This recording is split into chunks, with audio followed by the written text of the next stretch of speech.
kami ajak Anda dulu ke informasi terkait dengan Singapura. MG Listeners, pada bulan Februari lalu, negara Singapura telah menyederhanakan aturan COVID-19. Hal ini diutarakan gugus tugas multi kementerian bahwa jaga jarak tidak lagi wajib jika orang tersebut sudah memakai masker. Aturan COVID-19 yang disederhanakan telah diberlakukan pada 25 Februari 2022. Singapura berfokus di 5 langkah penting pencegahan COVID-19 yang dinilai paling efektif, yakni ukuran kelompok, kemudian pemakaian masker, persyaratan tempat kerja, jarak aman, dan juga batas kapasitas. Lantas bagaimana evaluasi yang sudah berjalan hingga bulan Mei ini? Kita akan membahasnya bersama dengan Duta Besar Republik Indonesia untuk Singapura, Suryo Pratomo, yang sudah terhubung melalui sambungan telepon. Selamat pagi Mas Tommy, apa kabar Mas? Selamat pagi Eva, apa kabar ini? Baik Mas Tommy, Alhamdulillah. Mas Tommy gimana kabarnya Mas? Singapura baik, sekarang sedang mendung nih, mau baru gerimis. Tommy, mendung-mendung juga. Ya. Terima kasih ya Mas Iya. Tommy sudah bergabung bersama kami di Morning Traffic. Nah Mas Tommy, ini kan Singapura lebih dulu ya mencabut aturan masker di luar ruangan. Sudah hampir 3 bulan ini, bagaimana perkembangan kasus COVID-19 di Singapura, Mas Tommy? Semakin lama semakin baik, semakin masyarakat semakin memahami apa yang harus dilakukan. Bahkan kemarin Menteri Kesehatan Singapura On Yeng Kang kemudian melaunching apa yang disebut dengan Healthier SG. Jadi pemerintah atau Kementerian Kesehatan Singapura meminta masukan dari masyarakat, dari para dokter, apa yang perlu dilakukan lagi untuk membuat masyarakat lebih sehat, khususnya pada masa pandemi COVID-19 sekarang ini. Apa saja masukan dari dokter, Mas Tommy, agar membuat masyarakat juga lebih sehat, tadi seperti yang Mas Tommy sampaikan di Singapura?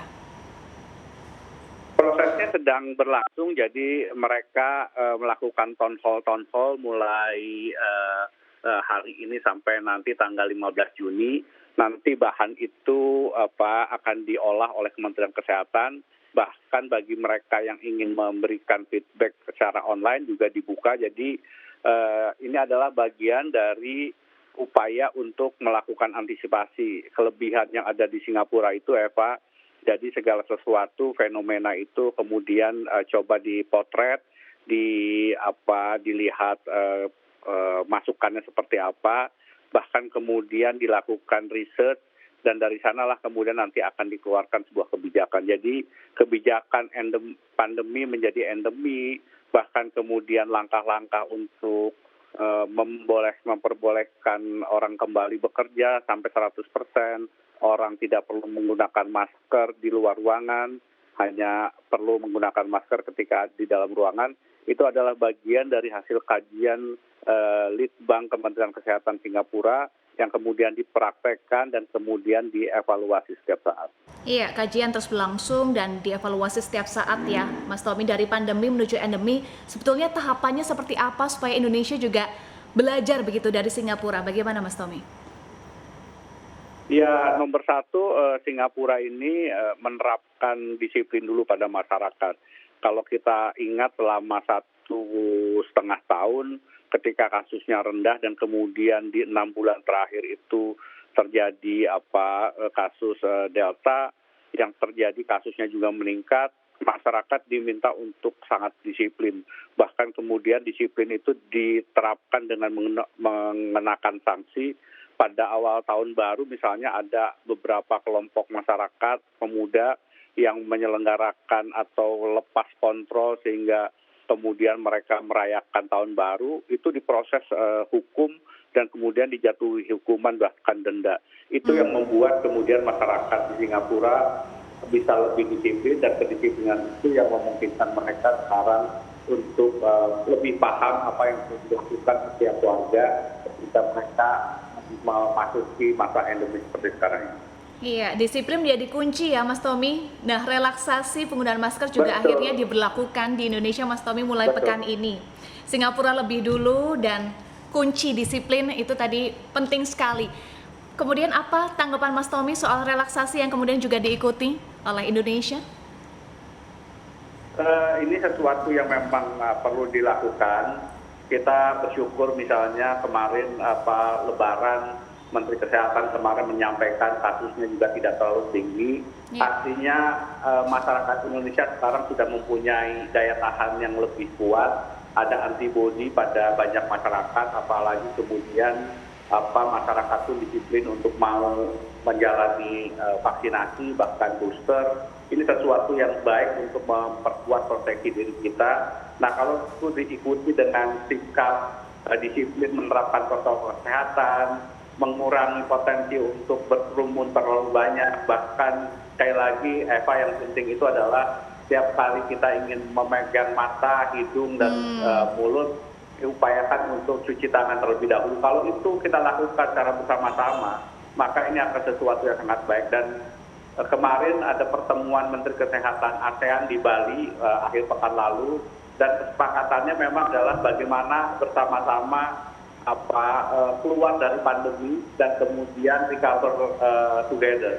Kemarin juga ada pertemuan Menteri Perhubungan ASEAN di Singapura menyepakati untuk bagaimana meningkatkan traffic connectivity di antara negara-negara di ASEAN supaya ekonominya bangkit tetapi tetap tidak melupakan protokol kesehatan dan keselamatan bagi para pekerja di industri penerbangan. Iya, protokol kesehatan tetap harus ya, Mas Tommy. Jadi kalau sebelum pegang mata harus cuci tangan atau pakai hand sanitizer itu tetap ya, Mas Tommy, meskipun sudah ada relaksasi saat ini ya. Betul. Kalau Jadi kondisi, di silakan Mas Tommy. Singapura kita lagi duduk di ruangan, di dalam ruangan, kita juga saling mengingatkan untuk tetap menggunakan masker. Iya. Kalau info terkini kabar warga Indonesia yang berada di Singapura bagaimana, Mas Tommy? Ya, sejak 1 April memang karena sudah tidak ada lagi kewajiban untuk tes PCR, bahkan tes antigen. Iya. Ini semakin banyak kunjungan warga negara Indonesia ke Singapura. Iya. Bahkan sekarang ini mulai muncul keluhan dari WNI yang mau ke Singapura, harga tiketnya terlalu mahal katanya. Karena memang permintaannya tinggi, sementara ketersediaan penerbangannya juga terbatas, sehingga kemudian harganya sangat tinggi dan bahkan terlalu tinggi sekarang.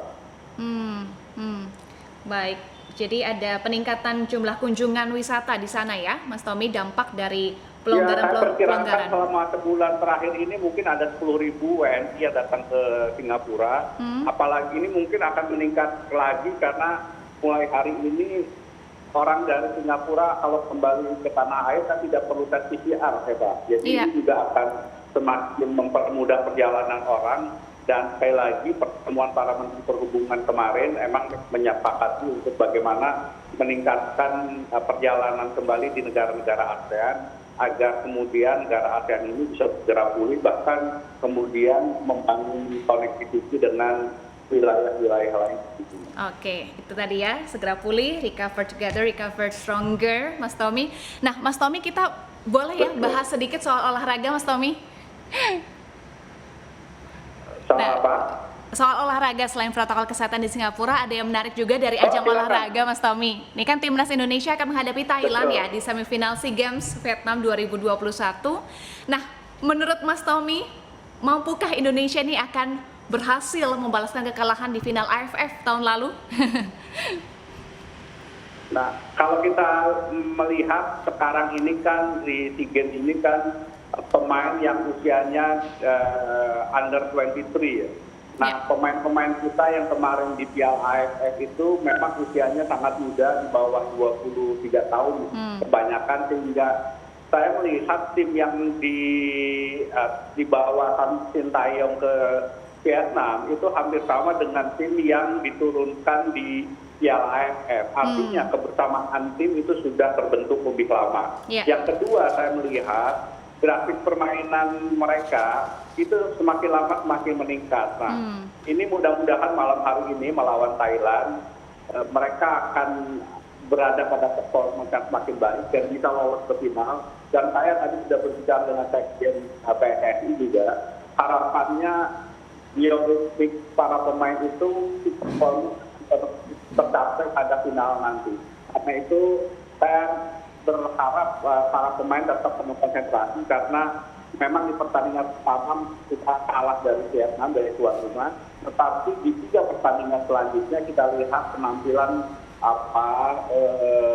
Egy Maulana dan kawan-kawan ini sangat baik. Dan saya berharap malam hari ini mereka bisa pertahankan. Jangan lupa Thailand juga di pertandingan pertama kalah dari Malaysia. Sehingga menurut saya ini pertarungan yang masih terbuka dan berbeda dengan Piala AFF di mana para pemain Thailand itu jauh lebih matang karena lebih lama bermain. Tapi di usia 23 tahun ini, under 23, tentunya kita lebih punya peluang untuk bisa memenangi pertandingan. Iya, artinya secara materi pemain Indonesia unggul ya, Mas Tommy? Ya, ternyata sekali lagi sepak bola itu membutuh kebersamaan yang cukup lama dan tim asuhan Sintayong kali ini mereka sudah bergabung atau bersama-sama dalam satu periode yang cukup panjang, lebih dari 1 tahun. Nah, mudah-mudahan ini akan meningkatkan saling pengertian dan kemudian kerjasama di antara pemain. Dan itu yang paling penting karena sepak bola, jangan lupa Eva, itu 11 pemain, sehingga kebersamaan dan 11 pemain itu juga sangat penting. Iya, kerjasama yang sangat penting ya. Tetapi tentu untuk menghadapi Thailand ini bukan perkara mudah ya, Mas Tommy. Apa yang harus diantisipasi atau diwaspadai dari Thailand? Thailand ini langganan juara, bahkan di SEA Games mereka langganan juara. Ini malam hari ini sebetulnya pertarungan lebih pada mental, tetapi sekali lagi dengan pemain-pemain yang berpengalaman bermain di Liga Eropa seperti Egy dan Witan, saya kira confidence pemain sudah mulai terbentuk. Nah, sekali lagi kita beruntung punya pelatih yang juga sangat jeli untuk membaca permainan. Kalau kemudian bisa lebih tenang, menjaga kedalaman bermain, ya kemudian melihat pergerakan. Sekali lagi pemain Thailand itu kecil-kecil sama dengan kita, tetapi mereka itu mempunyai sprint pendek yang sangat cepat dan mereka itu sangat lincah. Karena itu saya berharap para pemain mengantisipasi khususnya pergerakan tanpa bola dari pemain-pemain Thailand. Iya, termasuk juga strategi ya, karena Sintayong terkenal dengan strategi yang berubah-ubah nih, Mas Tommy. Kira-kira apa ya strategi yang akan diterapkan nanti Sintayong? Tim itu tidak boleh monoton dan kita beruntung sekali lagi mempunyai pelatih yang sangat jeli dan tentunya pelatih Sintayong juga sudah melihat seperti apa kelebihan dan kelemahan dari Thailand. Sama dengan Thailand tentunya akan menganalisa kelebihan dan kekurangan tim kita. Tapi sekali lagi yang terpenting adalah teamwork, yang kedua adalah mental bertanding, dan yang ketiga adalah semangat juang. Nah, mudah-mudahan 3 hal ini bisa digabungkan dan Egy dan teman-teman bisa memenangi pertandingan karena saya berharap tim ini bisa lolos sampai ke final. Amin, kita doakan bersama ya Mas Tommy. Teamwork, mental juga semangat juang itu kuncinya. Mas Tommy, terakhir prediksi skornya berapa nih kira-kira Indonesia versus Thailand? Saya masih yakin kita akan bisa menang 2-1 atau 3-1. 2-1 atau 3-1 ya, amin. Kita doakan bersama untuk Garuda Muda ya Mas Tommy. Terima kasih. Amin. Mas Tommy sudah bergabung bersama kami, Duta Besar Republik Indonesia untuk Singapura, Suryo Pratomo sudah bergabung bersama kami. Terima kasih sekali lagi Mas Tommy. Salam sehat selalu ya Mas Tommy. Terima kasih ya Pak, sukses selalu, sehat selalu. Amin, doa yang sama untuk Mas Tommy.